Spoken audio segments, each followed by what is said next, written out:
말라는 시위까지 벌어졌었습니다. 한일 양국 갈등이 장기화되면서 양국이 입는 경제적 피해 내지는 악영향이 구체화되는 상황이 지속되자 저는 은근히 출구책을 찾고 있는 모습으로 보입니다.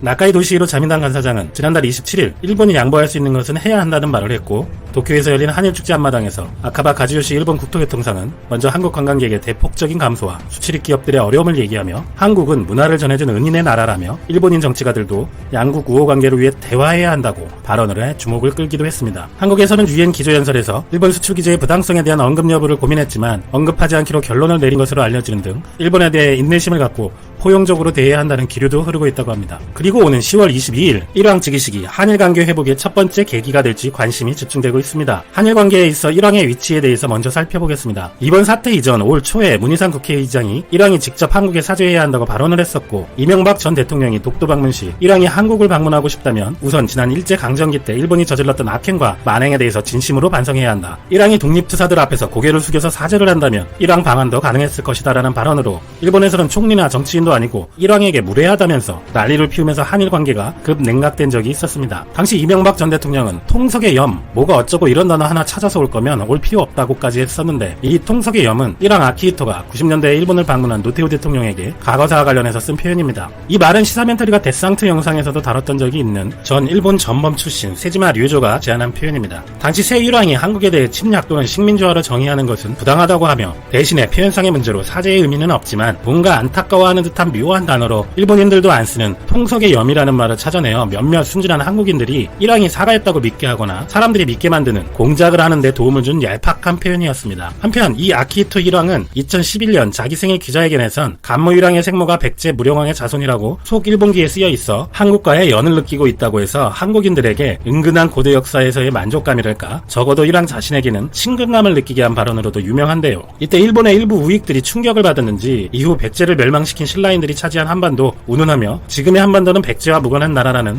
말 같지도 않은 소리를 내뱉게 만든 계기가 되기도 하였습니다. 이렇게 일왕은 아무런 실권은 없지만 현재 일본인들에게 상징적 존재감이 상당한 위치로 한일 관계에 대해서는 온건하고 화해 분위기 쪽에 가까운 행보를 보였습니다. 하지만 시사멘터리는 그 정도로는 매우 불충분하다고 생각합니다. 짧게 평해본다면 그의 아버지인 히로히토이는 전쟁을 일으키고 진행하는 데 상당한 역할을 한 것은 명백한데도 전쟁은 도조 히데키와 일본 군부가 주도했고 일왕은 상징적 존재였다거나 방관자였다는 식으로 피해가면서 일본의 악행에 대한 대표인물, 상징적 인물, 나아가서 책임질 사람은 누구냐는 문제에서는 일부러 모호하게 만드는 시도를 하고 있는 것입니다. 나치 히틀러, 파시스트 무솔리니 같이 국가적 범죄의 명확한 상징 인물이 떠오르는 것과 없는 것은 차이가 큽니다. 역사적으로 어느 나라나 허수아비 왕을 내세우고 실권자는 따로 있던 일은 흔한 사례이겠지만 일본은 아주 대놓고 역사시대 내내 현재까지, 그러면서 무슨 만세일계라는 되도 않는 소설까지 곁들입니다. 왕들은 실권이 없으면서도 나라를 통합하고 선동하는 역할을 하고 쇼군들이 실질적으로 통치를 하는 것이 그 나라만의 스타일이구나 라고 하기에는 그 이중적 민족성이 드러나 보인다는 느낌입니다. 보통 다른 나라들은 나라가 다 돼서 망할 때 되면 역성혁명을 하던 민중혁명을 하던 독립혁명을 하던 대부분 깨끗이 주체가 바뀌는데, 위선적으로 왕하고 쇼군이니 관백이니 하는 체제를 유지시켜놓고 나중에 책임져야 할 때는 그게 아니라는 거죠. 기업에서 무슨 큰 문제가 터졌을 때 책임자 나오라고 하면 저 아닌데요? 책임자는 따로 있는데요? 뭐 이런 식으로 고객들 더 환장하게 만드는 전략이 일본의 저 이중적 민족성을 보여주는 정치 형태라고 봅니다. 그러면서도 그 아들을 비롯한 일왕가는 누릴 것은 다 누리고 서양 왕가들을 흉내내면서 일말의 책임은 안 지고 제대로 된 사과도 하지 않고 도덕적인 체하면서 일본의 외교적인 부분과 국가 이미지에는 도움을 주고 있습니다. 한편 1990년 아키히토 일왕 즉위식에서는 일본의 과거사 관련 에피소드가 있었습니다. 바로 일본이 네덜란드령 인도네시아를 점령했을 때 네덜란드 분여자를 포함해 9만 명의 민간인과 4만 명의 전쟁 포로 및 군속을 강제 수용소에 넣고 점령 기간 동안 식량 부족과 풍토병으로 2만 2천 명이 사망한 사건이 있었습니다. 사망률이 17%에 달하며 이는 시베리아 억류로 사망한 일본인 포로의 사망률 10%보다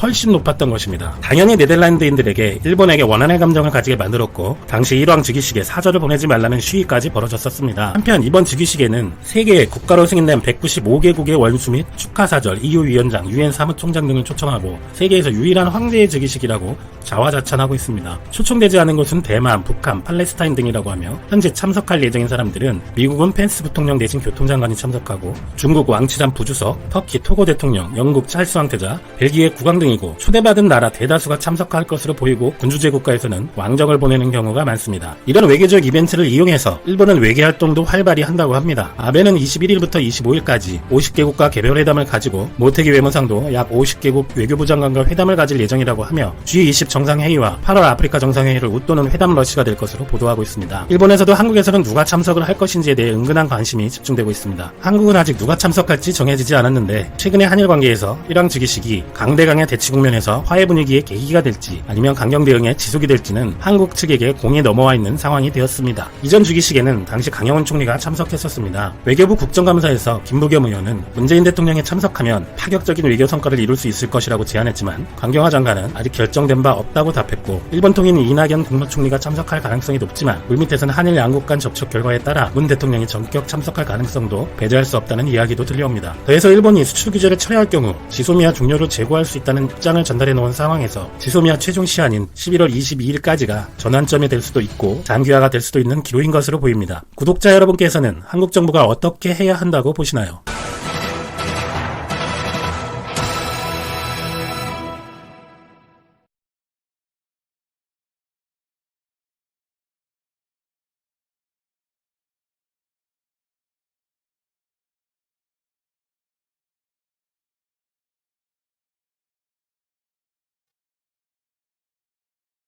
제가 3개월이 지났다는 사실에 관하여 이야기해 보겠습니다.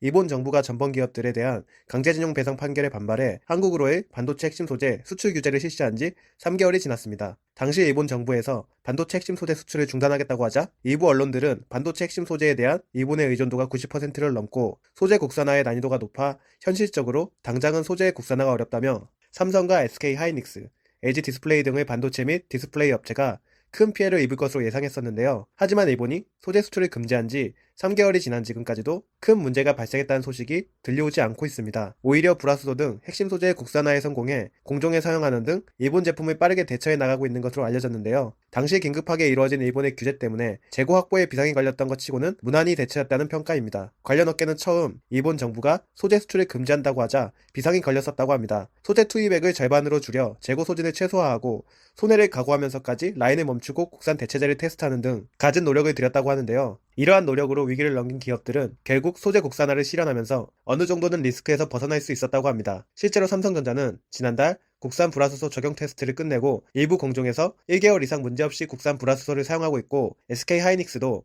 지난달부터 국내 불화수소를 납품받아 양산 라인에 투입하고 있는 것으로 전해졌습니다. 상황이 이렇게 되자 일본 언론들은 일본 정부가 반도체 핵심 소재 수출을 규제하며 일본 기업들의 어려움이 증가하고 있다고 보도했는데요. 수출 규제는 말 그대로 일본 기업들이 수출하지 못해 돈을 벌 수가 없다는 이야기이기 때문입니다. 실제로 한국에 불화수소를 수출해온 모리타 화학공업의 한 간부는 매출에 적지 않은 영향을 끼친다며 빨리 수출 중단이 재개돼야 한다고 말했고 같은 불화수소 업체인 스텔라 케미파도 수출 허가가 나오지 않는다며 답답함을 토로하기도 했습니다. 한편 니혼게이자이 신문은 한국 기업들이 핵심 소재 국산화에 성공했다는 소식을 전하며 일본에 의존하는 것이 위험하다고 판단한 한국 기업들이 소재 분야에서 탈일본하고 있다는 소식을 보도하며 수출 규제가 장기화될 경우 오히려 일본에게 큰 피해가 올 수 있다고 경고하고 나섰는데요. 실제로 일본의 수출 규제가 본격화된 7월 이후 소재 부품 등을 포함한 한국으로의 수출이 전년 대비 12%나 줄어들며 한국과의 무역액이 대폭 감소한 것으로 나타났습니다. 현재까지 상황을 보면 처음 걱정과는 달리 우리 기업들의 피해가 미미한 것 같습니다. 물론 아직까지는 불화수소 외에 폴리이미드나 포토레지스트 등을 국산화는 다소 시간이 걸릴 것으로 예상돼 완전히 문제가 해결된 것은 아니지만 기업들이 잘 대처해 큰 피해 없이 위기를 넘겼다고 볼 수 있겠습니다. 과연 핵심 소재가 모두 국산화되면 일본 기업들은 어떻게 될지 이런 주제로 얘기해보고 있습니다. 현재 일본이 한국의 발표로 인해 예기치 않은 소동이 일어나 크게 당황하고 있는 것으로 전해집니다. 다름이 아니라 북한이 쏜 미사일 때문인데요. 바로 일본 배타적 경제수역에 떨어졌습니다. 설상가상으로 북은 잠수함 SLBM 추정체를 발사했는데 이것에 대한 정보가 한국과 달랐습니다. 한국은 북한에서 한 발을 발사했다, 일본은 두 발을 발사했다고 나온 것입니다. 이렇게 발표가 다르게 나오자 양국은 긴장하지 않을 수가 없었습니다. 바로 지소미아 때문인데요. 양국의 정보가 다르니 서로 취합해서 정보를 보완해야 하고 이것이 지소미아의 본래 취지라고 할 수 있을 것입니다. 그러나 한국에서 지소미아 종료를 선언했고 양국은 수출 규제로 인해 심각한 갈등 상황인 것입니다. 따라서 지소미아 기간이 남았어도 정보 공유가 매우 어색한 상황입니다.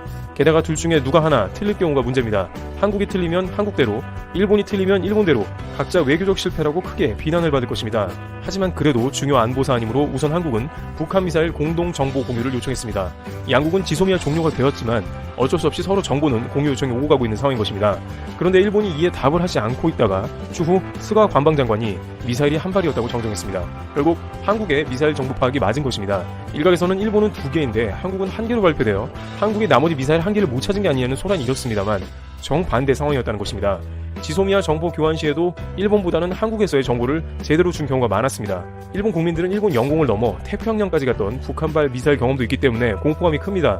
일부 일본 네티즌들은 정보가 역전된 것이냐라고 하면서 한국과 멀어지니 북한이 미사일을 더 쏜다고 했고, 한국이 제안한 수출 규제와 지소미아를 동시에 푸는 방안도 생각해봐야 한다는 의견도 제기했습니다.